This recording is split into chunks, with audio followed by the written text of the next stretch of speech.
Fala comigo, editor monstro, como que você tá? Eu espero que bem, porque hoje eu vou falar aqui de um assunto um pouco sério, né? Um pouco mais sério do que o habitual aqui no canal. Quero falar com quem tá começando agora na edição de vídeo, ou quem já tá há algum tempo e tá sofrendo aí de um mal, do desânimo de continuar nessa carreira, principalmente pelo quesito que pode destruir a nossa sanidade mental, nosso controle emocional, que é a comparação. Eu vou falar um pouco de 3 tipos de comparação que eu senti muito, né, na minha história como editor de vídeos. 2 que me deixaram muito pra baixo e uma que conseguiu me fazer levantar em relação às outras 2. Então, pra começar, eu vou contar um pouquinho da minha história como editor de vídeos. Eu comecei lá em 2013, ainda na escola, onde eu fiz a minha primeira edição da vida. Infelizmente, eu não tenho mais esse arquivo, mas foi a edição de um curta-metragem, um trabalho lá de escola, e eu que editei, né? Foi bem interessante que a gente atuou, era sobre um comício, uma coisa assim, e eu fiz a edição desse vídeo, foi bem engraçado. E aí no outro ano, em 2014, eu e meu primo criamos um canal no YouTube, o Sem Cortes, e ali também a gente, né, aprendeu mais sobre edição e eu fui descobrindo coisas novas, então a partir dali também eu me tornei o editor oficial dos trabalhos da escola. Toda vez que tinha algum trabalho que envolvia vídeo,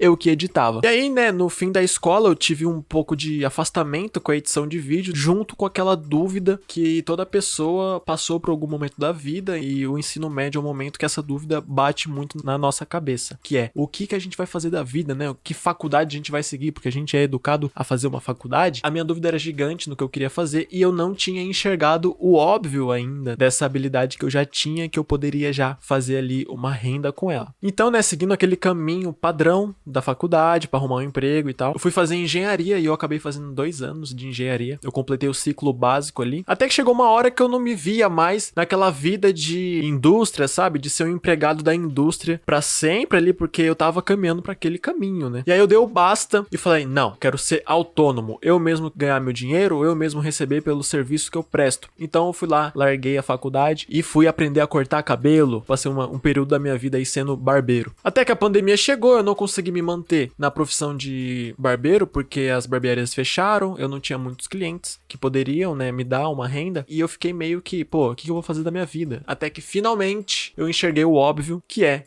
trabalhar com edição de vídeo. Pra mim era óbvio desde os 13 anos, porque desde ali era uma coisa que eu gostava, era uma coisa que eu tinha habilidade já, eu desenvolvi cada vez mais. Eu demorei ali cerca de 8 anos pra perceber o óbvio. E quando eu percebi isso, foi uma sensação mista de empolgação e frustração. Mas como assim? Eu tava frustrado e empolgado? Como que é? Eu tava empolgado porque a partir dali eu ia começar a receber, né, um dinheiro pela minha habilidade que eu já tinha desde a época de escola. Só que isso também me trouxe frustração. Por quê? Eu fiquei com aquele pensamento, por que eu não comecei antes? Se eu tivesse começado lá com 15 anos de idade, hoje eu ia estar, nossa, eu ia estar ganhando muito dinheiro com isso e que não sei o quê. Ou seja, eu tava me comparando a minha história de vida com uma história que não tem nada a ver, que não aconteceu, que nunca vai acontecer porque não aconteceu. Então eu tava comparando a minha realidade com uma realidade paralela que não existiu, que, tipo, não existiu eu começar a trabalhar com edição de vídeo aos 15 anos. Então não adianta eu ficar comparando. E se eu tivesse começado antes? Isso não existe. Esse pensamento ficou ocupando minha mente por uns meses, a partir do momento que eu comecei a trabalhar com edição de vídeo, né? Eu fiquei pensando, pô, se eu tivesse começado antes, se eu tivesse começado antes. E isso estava ocupando um espaço enorme na minha mente, até que eu comecei a pensar, cara, esquece o passado, vamos olhar pra frente. E a frase que me ajudou muito foi, é só o começo. Cara, é só o começo. Vamos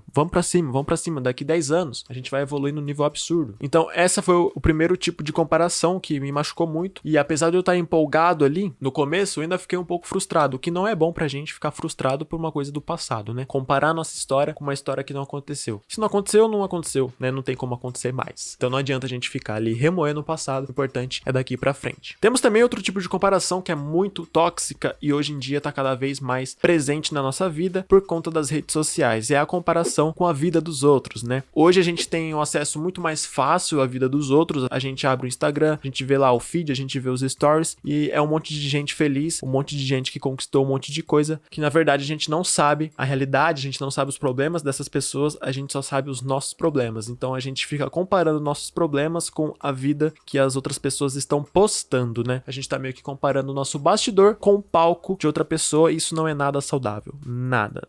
Se você levar pro lado totalmente negativo de pensar que uma pessoa já conquistou aquilo que você também quer pra sua vida e você olhar pelo lado, pô, vou demorar pra caramba. Se você levar pra esse pensamento, vai ser algo muito tóxico tóxico pra você. Realmente a gente se compara e se sente um lixo, né? Porque a gente sabe dos nossos problemas e a gente não sabe do problema daquela outra pessoa. Então uma forma de você driblar isso é você ter a consciência de que todo mundo tem problema, dosar o nosso uso, nosso consumo desse tipo de conteúdo. Cara, eu não fico o dia inteiro vendo pessoas perfeitas e felizes. Usa esse tempo pra se desenvolver, né? Ir atrás dos seus objetivos. Assim como eu faço pra driblar essas coisas, né? Eu vou lá, entro em grupos de pessoas que têm a mesma vivência que eu tenho, que trabalham com a internet, né? Tem vários grupos no Facebook. Ao invés de eu ficar lá vendo a vida dos outros, eu vou lá ver o que as pessoas estão postando de valor, que vão me ensinar coisas. É uma forma da gente driblar isso aí, né? E outra coisa também é entender que cada pessoa tem o seu tempo. Eu demorei 8 anos pra perceber que eu poderia trabalhar com edição de vídeo e comecei de fato. Pode ter alguém que demore 8 meses, 8 semanas, 8 dias, entende? Então, cada um tem o seu tempo e a gente tem que respeitar isso. A gente tem que ter a consciência de que a gente tá no nosso tempo. Se a gente acompanha alguém, por exemplo, do audiovisual também, que já tá lá tendo consistência naquilo, já tem uma grande empresa daquilo, cara, beleza, foi no tempo dele. Use isso pra aprender as coisas que ele fez no caminho, se inspire naquela pessoa porque ela já tá no lugar onde você quer chegar, então analise a forma de pensar daquela pessoa, sabe? Analise as decisões que ela tomou pra chegar lá e aprenda com isso. E a partir disso, trabalhe muito pra que você chegue lá também, porque é possível com muito trabalho. E aqui agora o terceiro tipo de comparação, que é uma comparação que eu faço, é uma comparação mais saudável, né, em relação às outras que são super tóxicas, que é o quê? A gente se comparar com nós mesmos, porque eu tenho a filosofia de que a gente tem que ser a nossa melhor versão, né, a melhor versão do que a nossa de ontem. Então a gente tem que estar sempre aprendendo coisas novas e sempre evoluir mais, a cada dia mais. Isso é ter uma mentalidade de crescimento e se comparar única e exclusivamente com você mesmo, buscando sempre melhoria contínua. Inclusive eu posso trazer um vídeo falando só da mentalidade de crescimento, que é algo que ajuda muito em qualquer área da vida, né, de qualquer pessoa. Eu posso trazer um pouco aqui da mentalidade de crescimento relacionada com a edição de vídeo também. Então, se tem pessoas no ramo da edição de vídeo que já conquistou muita coisa, saiba que você também pode. Não se compare no termo negativo da coisa, de pensar que, nossa, vai demorar muito, meu Deus, isso não é pra mim, e você desistir, porque não, você tá no seu tempo, você pode usar essa pessoa como exemplo, estudar a história dela e trabalhar no rumo daquilo, né? Você pode tentar contato com essa pessoa para ela te ajudar, ela te direcionar. Inclusive, eu tô ajudando muitas pessoas também a começarem na edição de vídeo. E eu espero profundamente que você tenha entendido o conteúdo desse vídeo, que você tenha aprendido sobre as coisas tóxicas de se comparar, as coisas boas de você se comparar com você mesmo e buscar melhoria contínua. Então aproveita e já deixa seu comentário dizendo como que é a sua mentalidade em relação à comparação, o que você faz para driblar essa comparação que tá na palma da nossa mão, nos stories ali, no feed. E eu te vejo no próximo vídeo. Então, vamos crescer e vamos pra cima.